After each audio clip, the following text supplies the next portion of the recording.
Graça e paz, queridos de Deus, eu, pastor Javan Ferreira, pastor da Igreja Batista em Bela Vista, alegro-me em Deus a levar a mensagem do Senhor ao seu coração.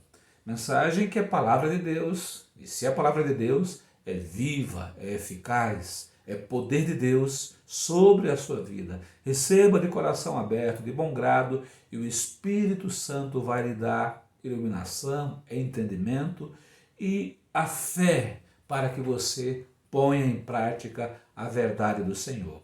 O texto hoje que vamos estudar segue o livro de Provérbios, capítulo 9. E o capítulo 9 ele vai nos trazer um paralelo entre a insensatez e a sabedoria, a loucura e o seguir o conhecimento do Senhor nosso Deus. E o autor usa da figura de duas mulheres, ambas colocando banquetes e convidando pessoas a que venham à casa para que usufruam dos seus banquetes. A sabedoria no seu estilo e a loucura, a insensatez também no seu estilo próprio. A palavra vai dizer no verso 1, a sabedoria já edificou a sua casa, já lavrou as suas 7 colunas, já sacrificou as suas vítimas, misturou o seu vinho e já preparou a sua mesa, já deu ordens às suas criadas, já anda convidando desde as alturas da cidade, dizendo: quem é simples, volte-se para aqui. Aos faltos de entendimento diz: vinde, comei do meu pão e bebei do vinho que tenho misturado. Deixai os insensatos e vivei, e andai pelo caminho do entendimento. Já meditemos aqui, temos a postura da mulher que representa a sabedoria, preparando o seu banquete com riqueza de detalhes, com o melhor que se põe à mesa, animais que são mortos para a comida ser feita com carne fresca, o vinho, tudo sendo posto à mesa do melhor para que os seus convidados possam comer com fartura e com qualidade. O alimento que não só enche o estômago, mas na verdade nutre, de modo que quem é alimentado pela sabedoria é fortalecido e vai ter com esse fortalecimento condições de prosseguir a vida, vencendo lutas, desafios. É esse o convite, e o convite é a todos. E dá-se com clareza aqui o entendimento que aqueles que aceitam o convite da sabedoria, aceitam porque têm um coração simples, humilde, buscando o entendimento, ensináveis, ou seja, pessoas que realmente querem aprender, porque a sabedoria nos favorece a isso, nos dá entendimento, nos dá clareza para que saibamos exatamente o que fazer na vida e com o que fazer com os recursos que o próprio Deus nos dá. E vamos nos guiar, uma vez, participantes daquilo que a sabedoria nos nutre, nos abastece. Vamos ter um comportamento de prudência para com a vida, que é exatamente darmos valor à vida e vivermos uma vida propositivamente sob o temor do nosso Deus. E o texto ele vai seguir também nos alertando sobre aquele esforço que na verdade é inútil quando tentamos orientar, instruir, ensinar, corrigir aqueles que não querem ser corrigidos, aqueles que têm um espírito de rebeldia, um coração endurecido, um sentimento de zombaria, de reação constante ao bem e ao próprio Deus. E o texto vai nos dizer: deixai os insensatos e vivei e andai pelo caminho do entendimento. O que repreende o escarnecedor afronta toma para si. E o que censura o ímpio recebe a sua mancha. Não repreendas o escarnecedor, para que ele não te aborreça. Repreende o sábio e amar-te-á. Dá instrução ao sábio e ele se fará mais sábio. Ensina ao justo e ele crescerá em entendimento. É um ensino muito forte, muito contundente. Sabemos que nunca devemos desistir das pessoas, mas nem sempre vamos ter como proceder da mesma forma, tentando chegar junto delas, dizendo, olha, você está errado nisso e naquilo outro, isso faz mal para a sua vida, você está indo contra aquilo que Deus planejou para você, que Deus revelou na sua palavra. Deixa essa prática porque é pecado, se arrepende, se converte. Nem sempre vamos ter essa liberdade, essa condição, porque muitos nos rejeitarão. E aí o que fazer?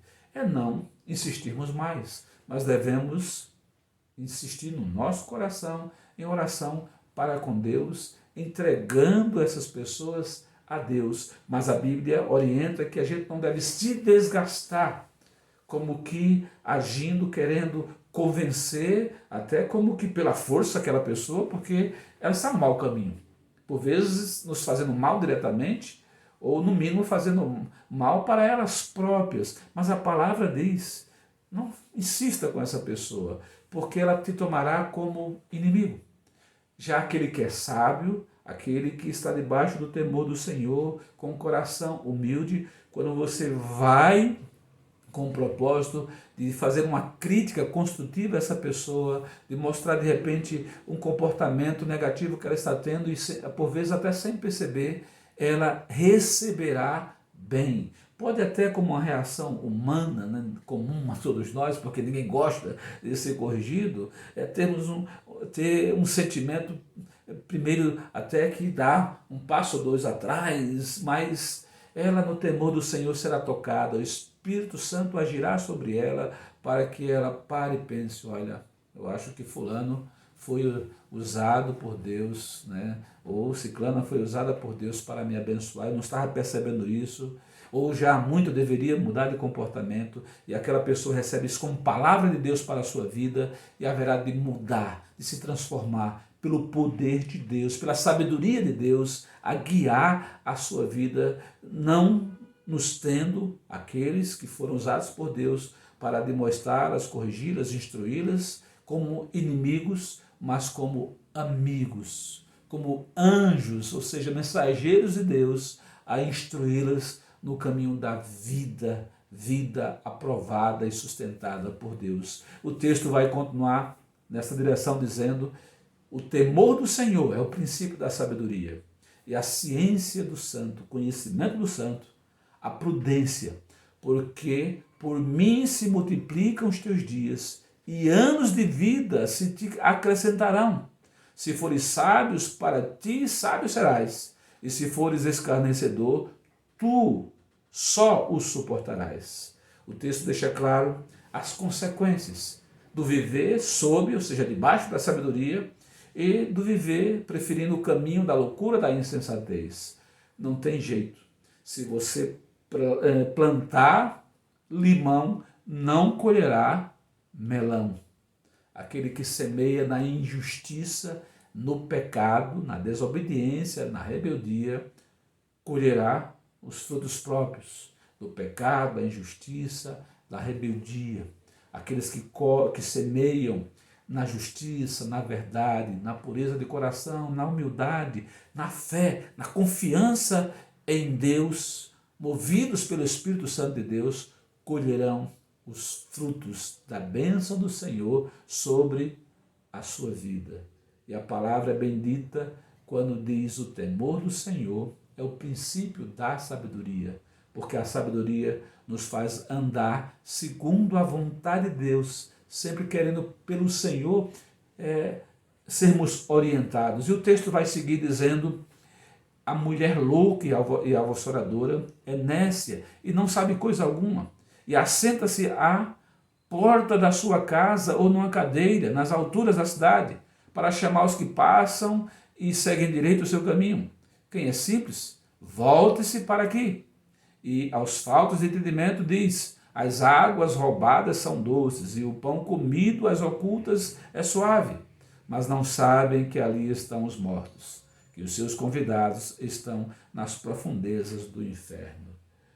A insensatez, a loucura, aqui é apresentada na figura de uma mulher vagabunda, que não tem o que fazer, que fica na porta de casa, nas calçadas, atenta a quem vai passando para chamar, para convidar a uma mesa que não é uma mesa confiável, não é uma mesa de bênção, não é uma mesa de frutos de um alimento colhido dignamente pelo trabalho, de uma comida saudável que vá nutrir, que vá abençoar, mas pelo contrário, leva à morte e leva às profundezas do inferno.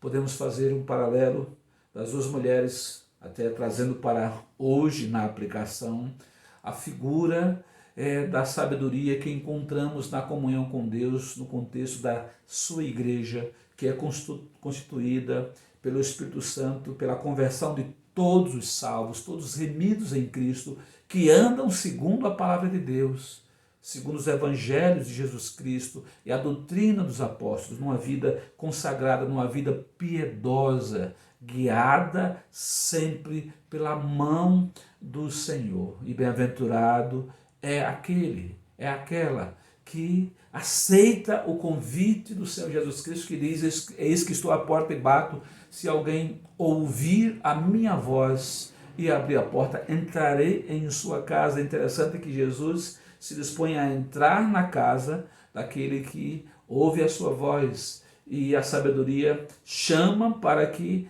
entremos na sua casa. E quando a palavra nos permite esse paralelo, quer dizer o seguinte, que nós vamos entregar nossa vida, nosso coração, nossa casa ao Senhor Jesus Cristo, o recebendo para que Ele seja o pão da vida, o vinho que podemos beber e não nos embriagar para a morte, mas nos alegrar com a vida que o Senhor nos dá. E o mundo podemos simbolizar como essa mulher louca, devassa, profana, vagabunda, que vai tentar nos seduzir com manjares que são agradáveis, com comidas que são agradáveis, porque o pecado não atrai por ser desagradável aos olhos, mas é atrativo, só que leva à ruína, leva à morte, como aqui diz o texto: os que vão ao encontro da loucura, da insensatez, acabam indo à morte. Isso, na verdade, são convidados para que sigam rumo às profundezas do inferno, enquanto quem segue a palavra de Deus, quem seguia na comunhão com o Senhor Jesus Cristo, tem vida e vida abundante, como ele disse que nos dá, e vida eterna. Que esta palavra habite em nossos corações, produzindo comprometimento e vida em Cristo, a vida que se guia pela sabedoria de Deus, que é derramada sobre nós e faz com que estejamos atentos às muitas tentações, às muitas propostas deste mundo e resistamos a todas elas, não nos assentando na roda dos escarnecedores, não comendo com aqueles que comem o manjar da perdição, da morte, da devassidão, mas nos alegrando em estarmos na comunhão com os nossos irmãos em Cristo, na comunhão com a palavra de Deus e com o próprio Deus, para que até com a nossa vida possamos ganhar aqueles que estão perdidos e se alimentando do lixo deste mundo, e que esta bênção seja sobre nós e que transbordemos em abençoar a outros em nome de Jesus. Receba esta palavra de poder, de sabedoria que vem do Senhor sobre nós. E não basta ouvir, é necessário que creiamos e nos deixamos conduzir pelo Espírito de Deus no caminho que Deus está nos propondo. Em nome de Jesus. Amém.